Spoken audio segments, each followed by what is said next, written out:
l'union au retrait du M23 à ville de Goma. La population de Goma et ses environs.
Il ne faut pas qu'il y ait un seul soldat rwandais sur le territoire congolais.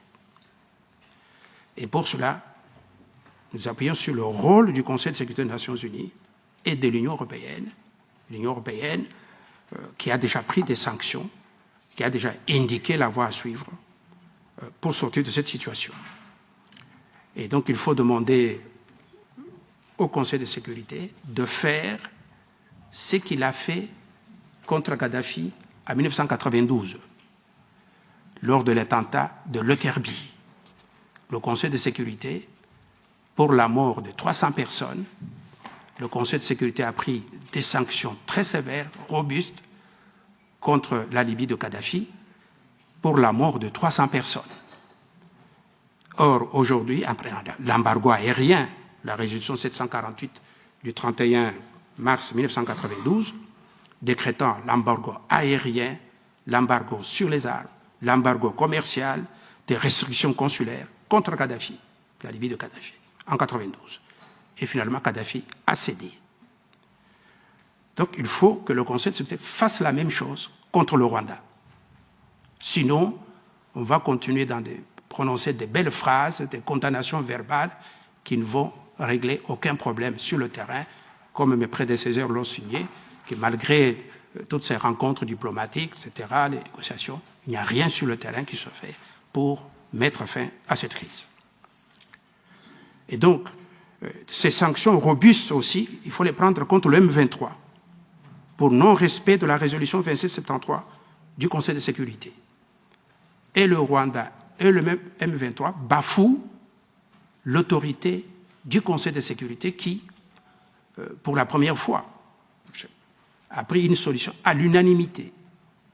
Les 5 membres permanents du Conseil de sécurité se sont prononcés à l'unanimité, y compris les 10 autres membres, pour demander et au Rwanda et au M23 de cesser les combats, et surtout au Rwanda, de quitter le territoire congolais.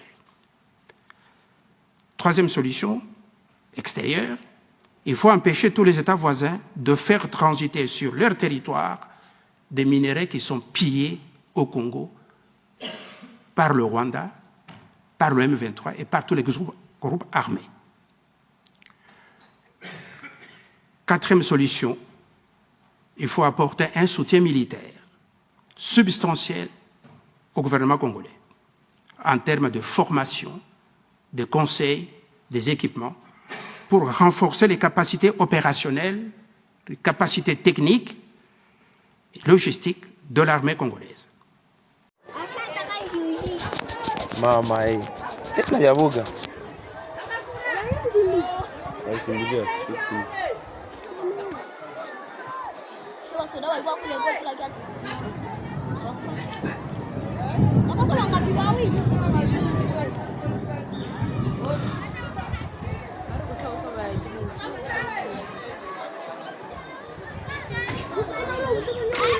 Haipo. Haipo. Madadi.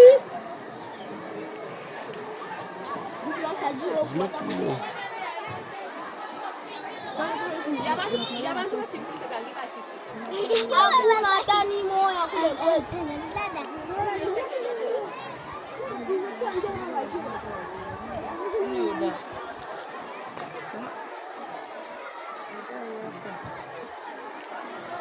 Mara tutakufa mara tena vinaanza haraba.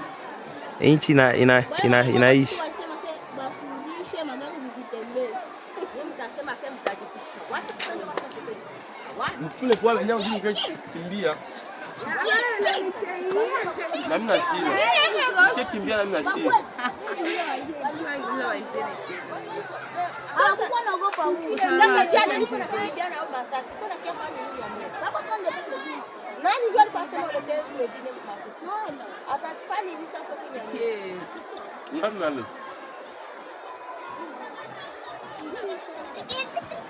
Gagama muslim.